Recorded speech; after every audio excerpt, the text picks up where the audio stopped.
If you asked any civilian to describe what picture they have of the Navy, they would undoubtedly talk about ships at sea, guns blazing and missiles firing. But if you ask them to conjure up other quite different images of Navy and its sailors, they may well talk about guards marching and bands playing, the ceremonial side of the Navy. Whereas naval parades may be very important for the Navy's public image, they are not an everyday occurrence. On a simpler scale, but no less important, naval ceremonial does occur every day in the form of marks of respect.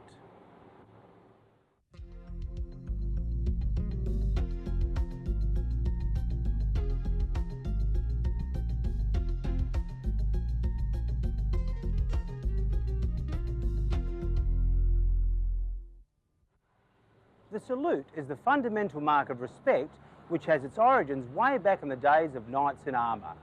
As a gesture of peaceful intent, knights on meeting would raise their visors to aid recognition and to render themselves vulnerable to attack.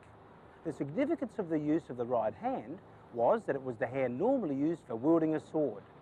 This early form of salute therefore indicated that there was no intention to fight.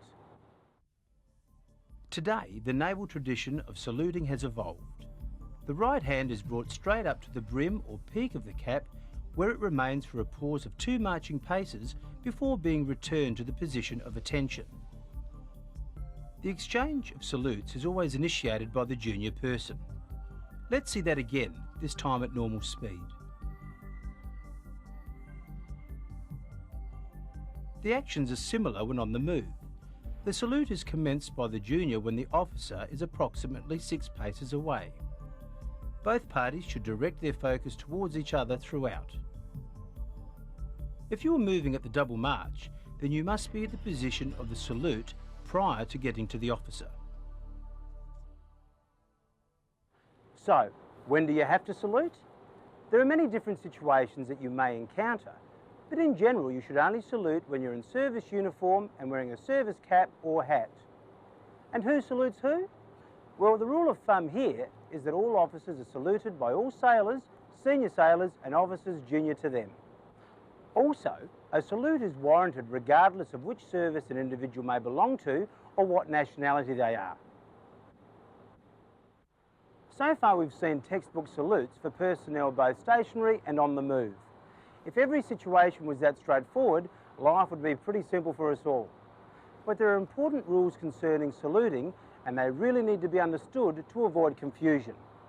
The type of mark of respect will vary according to the dress of each person and the given situation. We'll start with dress. If the sailor is in civilian clothes and the officer is in uniform, the sailor will come to attention and give a verbal greeting. If the sailor is on the move, he or she should continue on and give a verbal greeting only. If both are in civilian dress, a verbal greeting only is given.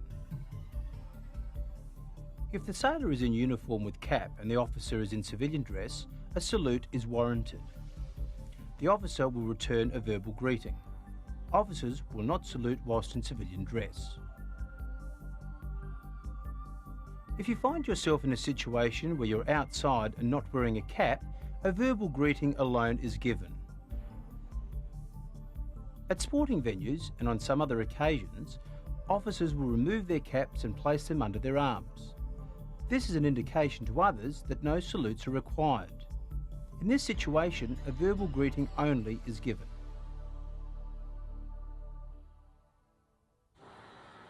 The different combinations of uniforms can seem a bit confusing at the beginning, but in general, other than if you meet an officer who's carrying his cap, when you're in uniform with headdress on, you always salute. If you're in civvies, or in uniform without a cap, give a verbal greeting only. If you're both in civvies, or you're in civvies and on the move, a verbal greeting only is all that's required. We'll now cover the rules concerning marks of respect for inside buildings and outdoors. The general rule is that Navy personnel do not salute indoors unless they're making a report. But first we must define what is outdoors and indoors. A veranda is considered to be outdoors and therefore salutes are warranted. covered in parade areas, such as at ITF or the main one at Cerberus, are also areas where salutes are required. This can probably be compared with a railway platform, which may have a cover, but no sides. These are also considered outdoors.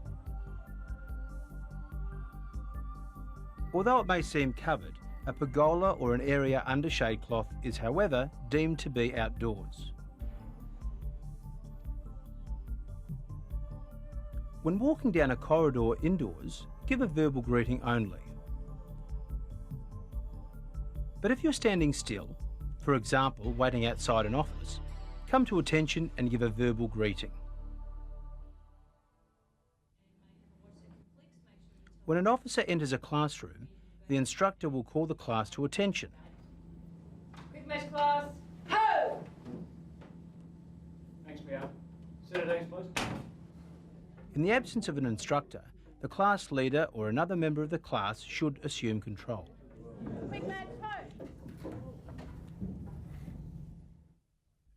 That completes the inside scenarios, but there are a few more special outdoor scenarios that need particular mention. First, there's the rules of saluting when form squads are involved. As the squad approaches the officer, the sailor in charge orders eyes right and salutes. The officer and petty officer come to attention and the officer returns a salute. If an officer walks towards a stationary form squad, the sailor in charge will call the squad to attention, face the officer, and he or she alone will salute. The officer will then return the salute.